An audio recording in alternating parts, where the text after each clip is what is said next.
Hello guys! ఈరోజు video ఏంటంటే, ఇంక నేను మళ్ళీ థర్డ్ వీక్ వ్రతాన్ని అయితే చేసుకుందాం అనేసి అయితే ఇంకా దానికి కావాల్సిన వాటి కోసం అయితే వెళ్తున్నాను. ఇంకా అలానే చెండుమల్లి పూలు చెప్పామన్నమాట వేరే ఊర్లో. మా ఇంటి దగ్గర ఉన్న అవ్వ వాళ్ళ ఊర్లో మేము చెండుమల్లి పూలు ఆర్డర్ ఇచ్చాము. ఒక కిలోనేలే. ఇంకా అవైతే తీసుకొచ్చుకోవడానికైతే వెళ్ళామన్నమాట. ఇంకా అక్కడికి మేము వెళ్ళాం గానీ అప్పటికే వాళ్ళు పూలైతే కొయ్యలేదమ్మా మేము. కాసేపు ఉండి రండి అనేసి అయితే అన్నారు. మేము అప్పటికి మళ్ళీ మేము రాలేమనేసి అయితే అమౌంట్ ఇచ్చి వచ్చేసామనమాట. వాళ్ళే ఇచ్చి పంపిస్తామంటే.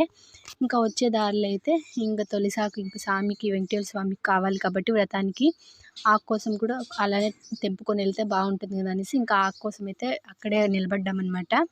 ఇంకా ఇరుముడికి కూడా తొలిసాకు అయితే కావాలి. కానీ మళ్ళీ నెక్స్ట్ డే రావచ్చు అనేసి ఇప్పటికైతే వెంకటేశ్వర స్వామికి అయితే తీసుకుంటున్నాను. ఇంకా నేను అక్కడ కోసే దగ్గర ఒక కట్టె అంటే పాములాగా కనపడింది. కొంచెం భయం అనిపించింది. కానీ మళ్ళీ చూస్తే అది కట్టె. ఇంకా అలానే తంగేడు పూలు చూసి మనం పెట్టుకోకుండా ఉంటే ఆ పువ్వు అనేది తిట్టుకుంటుంది అనేసి మా అమ్మ ఎప్పుడో చెప్పినట్టు గుర్తు. అందుకనేసి ఒకే ఒక ఫ్లవర్ అయితే కోసుకొని పెట్టుకున్నాననమాట. ఇంకేంటంటే మేము లాస్ట్ వీక్ కూడా అరిటాకు కోసం చాలా దూరం వెళ్ళాము. ఇంక ఈసారి వచ్చేసి మా వదిన వాళ్ళ ఇంటి దగ్గరే ఫస్ట్ వీక్ కోసుకున్నాం. ఈసారి కూడా అక్కడే కోసుకుందాం అనేసి అయితే అడిగామనమాట. ఒక ఆకైతే అక్కడ తెంపుకున్నాం. జామకాయలు 2 అయితే దొంగతనం చేశామనమాట. ఇంకా ఈ వీక్ అయితే ఇలా జరిగింది. మళ్ళీ నెక్స్ట్ వీక్‌తో మళ్ళీ వచ్చేసాను. అంతవరకు బాయ్ బాయ్.